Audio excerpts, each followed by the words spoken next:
नमस्कार दोस्तों, आप इस संगीता सोम वर्ल्ड में आज हम एक गहरे विषय पर बात करेंगे, वो है सुषुम्ना। तो वीडियो को अंत तक ज़रूर देखिए और ये वीडियो आपके लिए ज़रा भी हेल्पफुल है तो इसे लाइक कीजिए। और हाँ, अगर आप नए सब्सक्राइबर हैं तो इसे हमारे साथ शामिल होइए हमारी यात्रा में। दोस्तों, कभी आपने महसूस किया है कि हमारी सांस कभी-कभी दोनों नथुनों से एक साथ बहती है? उस पल में बहुत ही सूक्ष्म खतरा होता है। उस समय हमारी सुषुम्ना नाड़ी सक्रिय होती है।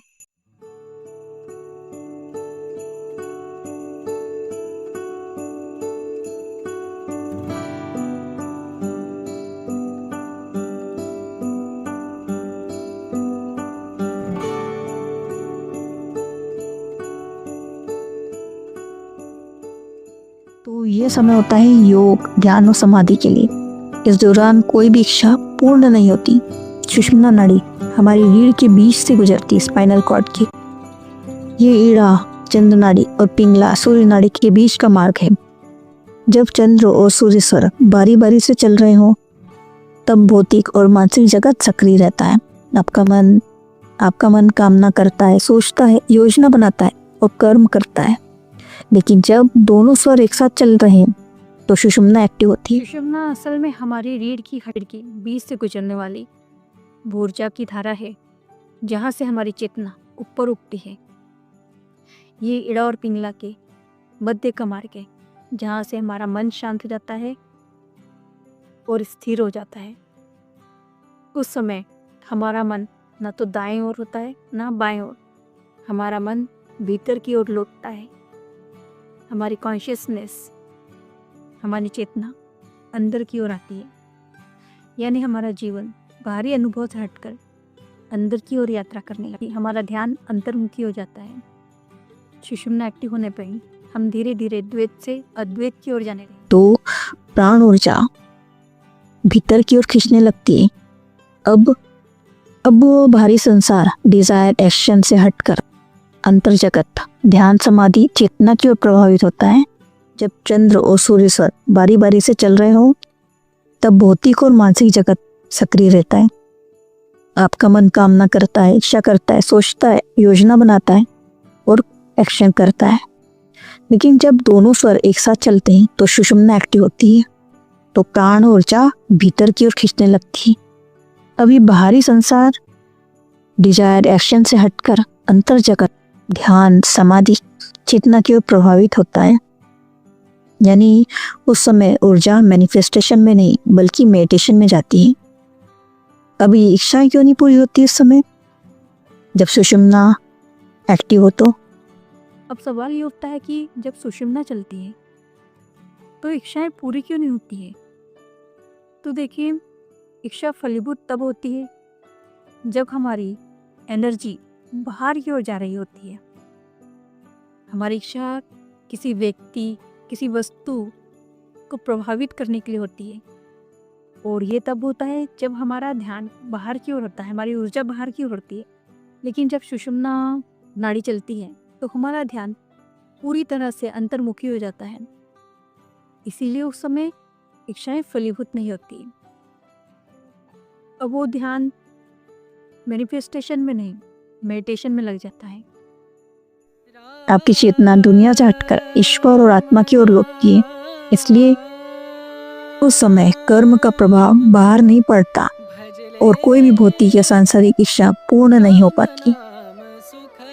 मान लीजिए आपने कोई ताला बंद कर दिया है और अब सारी हवा भीतर जा रही है, बाहर नहीं निकल रही। तो क्या बाहर पंखे या चक्की चलेगी? नहीं। वैसे ही जब सुषुम्ना चलती है सारी ऊर्जा भीतर की ओर घूम रही होती है। बाहरी संसार में परिणाम नहीं दिखता। अब कल्याणप्रद कार्य सफल और बुरे कार्य सफल क्यों होते हैं इस समय?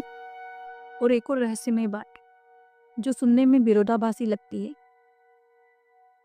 कहा जाता है कि सुषुम्ना जब चलती है कोई भी शुभ कार्य पूर्ण नहीं होते, जबकि ये अशुभ कार्य बहुत जल्दी पूर्ण हो जाते हैं। ये गूढ़ लेकिन सटीक रहस्य। सुषुम्ना नाड़ी में चलते समय व्यक्ति की चेतना द्वंद्व से मुक्त होती है।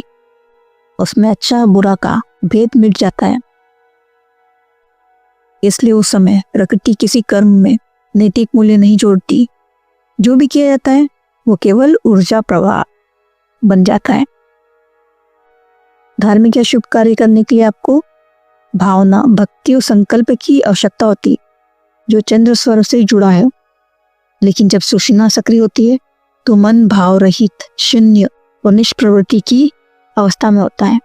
इसलिए शुभ कार्य, शुभ कर्म फल नहीं देता है इस समय। और अशुभ या अनैतिक कार्य जो केवल क्रिया के स्तर पर किया जाता है, उसमें भावना या भक्ति ही नहीं चाहिए, केवल ऊर्जा का प्रवाह चाहिए। और सुषुम्ना में ऊर्जा बहुत तेज होती है, तो इसलिए ये कार्य तुरंत फल दे सकते हैं। तो इसी समय तो जब हम किसी को बोलते हैं कि ये काली जबान का है, इसकी कई बातें सच हो जाती है, किसी को भी भला बुरा बोलता है वो सच हो जाता है, तो उसको काली जबान का बोलते हैं।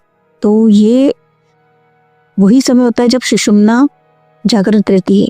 उस समय व्यक्ति किसी को अशुभ बातें या कोसता है तो वो सच हो जाता है। लेकिन ये खुशी की बात नहीं है किसी को बुरा बोलकर वो सच हो जाए।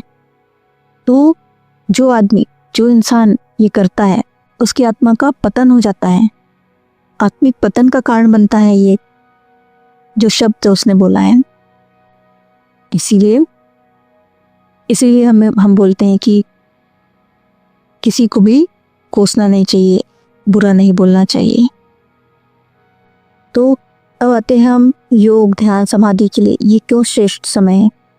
जब सुषुम्ना सक्रिय होती है तो प्राण न तो दाएं बहता है न बाएं, ये सीधे ऊपर की ओर सहस्त्रार की दिशा में उठता है।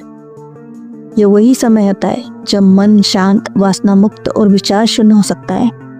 इस अवस्था में ध्यान गहरा होता है और साधक शिव शक्ति मिलन का अनुभव कर सकता है। इसलिए कहा गया है सुषुम्ना प्रवृत्ति योगी भवति, यानी जब सुषुम्ना नाड़ी सक्रिय होती है तभी योगी बनना संभव है। जब आप श्वास को समझ लेते हैं तो जीवन का हर प्रश्न अपने आप उत्तर देने लगता है। स्वर संहिता कहती है सही स्वर में चलने वाला कभी असफल नहीं होता। अगर आपको आज का ये ज्ञान हृदय को छू गया हो तो इसे अपने जीवन में उतारिए, क्योंकि ज्ञान तभी सार्थक है जब वो अनुभव बन जाए। और यही कारण है जब सुषुम्ना सक्रिय होती है तो वो समय योग, ध्यान, मेडिटेशन के लिए, आत्मा की खोज के लिए उचित माना जाता है। तो आशा करती हूँ आज की जो जानकारी हमने आपसे साझा की है वो आपको अच्छी लगे। अगर अच्छी लगे तो इस वीडियो को लाइक कीजिए और अपनी फैमिली और फ्रेंड्स के साथ शेयर कीजिए। मिलती हूँ मैं नेक्स्ट वीडियो में, तो जुड़े रहिए हमसे। धन्यवाद।